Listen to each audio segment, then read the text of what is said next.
Subject मतलब क्या होता है? कर्ता। कर्ता मतलब क्या होता है? क्रिया करने वाला। क्रिया करने वाला। जो सेंटेंस में कोई क्रिया करता है उसको बोलते हैं सब्जेक्ट। या सेंटेंस में जिसके बारे में बात होती है, सेंटेंस में जिसके बारे में बात होती है उसको बोलते हैं कर्ता, या इंग्लिश में बोलते हैं सब्जेक्ट। तो सब्जेक्ट दो चीजों को बोला जाए। जैसे आपसे किसी ने बोला सब्जेक्ट मतलब क्या, तो आप बोलेंगे सेंटेंस में क्रिया करने वाला, या सेंटेंस में जिसके बारे में भी बात होती है उसको बोलते हैं कर्ता। क्या बोलते हैं? तो सेंटेंस में जिसके बारे में बात होती है उसको बोलते हैं कर्ता, या सेंटेंस में क्रिया करने वाला। जैसे मैं गाना गाता हूँ, बताओ इस सेंटेंस में काम कौन सा हो रहा है? मैं गाना गाता हूँ। गा कौन रहा है? मैं। तो मैं वो सब्जेक्ट। मोबाइल टेबल पर है, बताओ सेंटेंस में क्रिया कौन सी हो रही है? क्रिया कौन सी हो रही है? क्रिया कोई है ही नहीं। ये आइडेंटिफिकेशन आना चाहिए, समझ में आना चाहिए।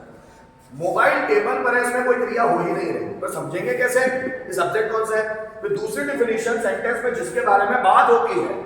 मोबाइल टेबल पर है, बताओ किसके बारे में बात होती है? मोबाइल के बारे में कि टेबल के बारे में?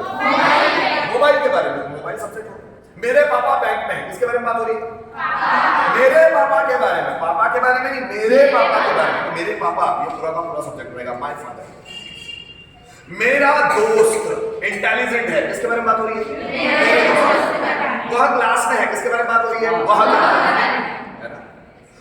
रावण बेरहम था, किसके बारे में बात हो रही है? वे खेत में है, किसके बारे में बात हो रही है? तो जिसके भी बारे में बात हो या जो सेंटेंस में क्रिया करता है उसको हम बोलते हैं कर्ता। इंग्लिश लैंग्वेज में जनरली सब्जेक्ट दो टाइप के होते हैं। पहला होता है सिंगुलर सब्जेक्ट और दूसरा होता है सिंगुलर सब्जेक्ट का मतलब होता है एक वचन कर्ता, और प्लूरल सब्जेक्ट का मतलब होता है बहुवचन कर्ता। एक वचन कर्ता जिसमें सब्जेक्ट जो आएंगे वो गिनती में एक होंगे, जैसे ही, शी, इट, ने। तो ही का मतलब होता है वह, शी का मतलब होता है वह, इट का मतलब होता है यह, और ने मतलब होता है। प्लूरल सब्जेक्ट्स में आते हैं आई, यू, वी और आई का मतलब है, यू का मतलब होता है, वी का मतलब हम, और दे मतलब है। जरा समझना, ये दो टाइप के सब्जेक्ट्स हैं। बहुत सारे लोगों को बहुत सारा कंफ्यूजन होता है। बहुत सारे लोग ये सोचते हैं कि ये जो आई है ये तो सिंगुलर ही होता है सर, एक ही होता है गिनती में। डैम श्योर, मैं खुद भी बोलता हूं कि ये सिंगुलर ही है। यू भी सिंगुलर ही होता है, डैम श्योर। लेकिन यू सिंगुलर और प्लूरल दोनों होता है। लेकिन इसको प्लूरल में रखने का रीजन है, रीजन ये है कि आई उसके ज्यादातर काम प्लूरल जैसा ही करता है।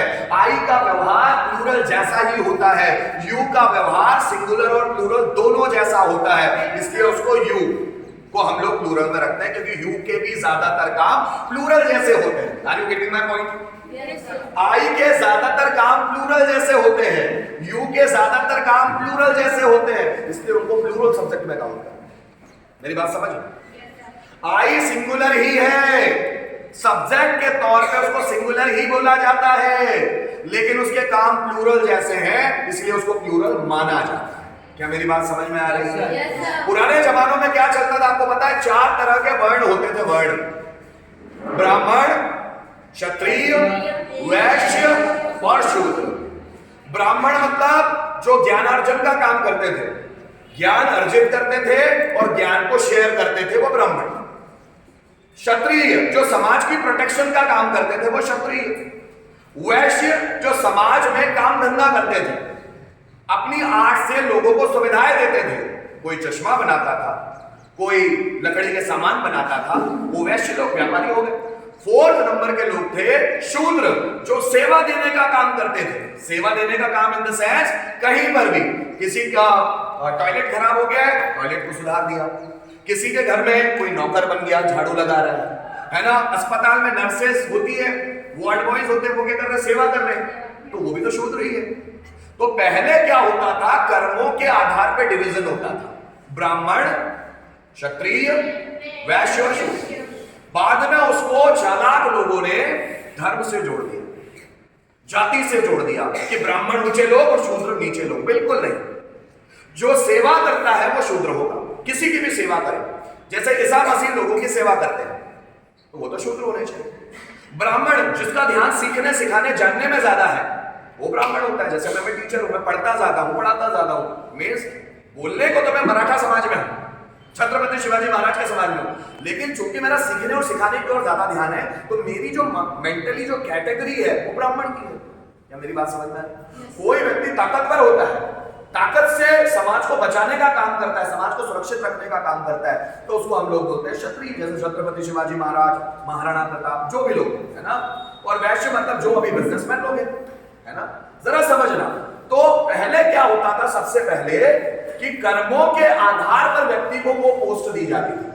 अगर कोई बच्चा शूद्र जाति में भी पैदा हुआ है लेकिन वो सीखने और सिखाने के लिए ज्यादा प्रेरित है तो वो आगे जाके ब्राह्मण बन सकता है, फिर वो शूद्र नहीं कहलाता, ब्राह्मण हो जाए।